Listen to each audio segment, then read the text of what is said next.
आपल्याला सगळ्यांना माहिती आहे की नवी मुंबईच्या मुरबे धरण आपण पाणी पुरवठा होतो. यावर्षी खूप मोठ्या प्रमाणात पाण्याचं इव्हॅपोरेशन, हीट वेव्ह पण खूप मोठे आहेत आणि तशाच प्रमाणे आपल्याला अल्निनोच्या परिणामामुळे पर्जन्यमान सुद्धा कमी आहे आणि काल परवाच्या बातमीनुसार पर्जन्यमान पुन्हा उशिरा पण सुरू होणार आहे.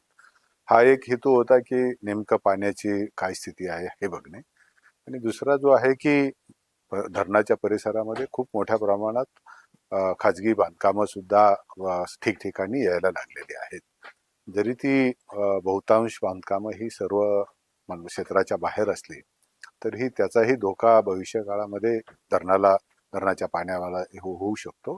त्यामुळे मी आज पूर्ण सकाळी 7 वाजल्यापासून आता जवळजवळ आपण 12-12:30 वाजले तर धरणाच्या दोन्ही बाजू, एक बाजूने जवळजवळ आपण 11 किलोमीटर आहे, दुसऱ्या बाजूने जवळजवळ आपण 7-7.5 किलोमीटर आहे. उंबरनेवाडी, पिरकटवाडी आणि त्या बाजूने पण आपण आंबेवाडीपर्यंत पूर्ण परिसर आज बघितला.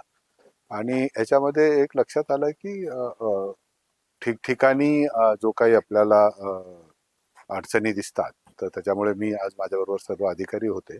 सर्वप्रथम तर आपण मोजणी करून घेण्याच्या सूचना दिल्यात. एक टोटल स्टेशन सर्वे आणि पूर्ण आपल्या बाउंड्री जिथे जिथे आपल्याला भविष्यामध्ये धोका दिसतो की इथे अतिक्रमण होऊ शकतात, बांधकामं होऊ शकतात, तिथे मी कंपाऊंड वॉल टाकण्याच्या सूचना दिल्यात. आणि जिथे जिथे आपल्याला दिसतात की जिथे प्लांटेशन करायचे ते प्लांटेशन सुद्धा आपण करायला गार्डनचे माझ्याबरोबर होते, DMC गार्डन सुद्धा होते, इस्टेट डिपार्टमेंटचे होते. त्यामुळे ही सर्व मालमत्ता जी आहेत मी जिल्हाधिकारी महोदयांशी रायगडशी पण चर्चा केली आणि त्यांना तातडीने ही मोजणीचे आपण ऑलरेडी पैसे भरलेले आहेत.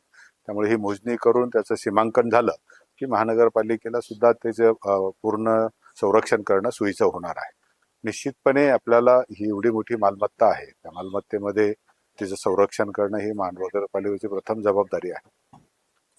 आणखीन एक बाब निदर्शनास आली की जी पिरकटवाडी, उंबरनेवाडी आणि अजून 2 आहे, जवळजवळ 96 घरं हे तिथे अजूनही आपल्याला पुनर्वसित झाले नाही.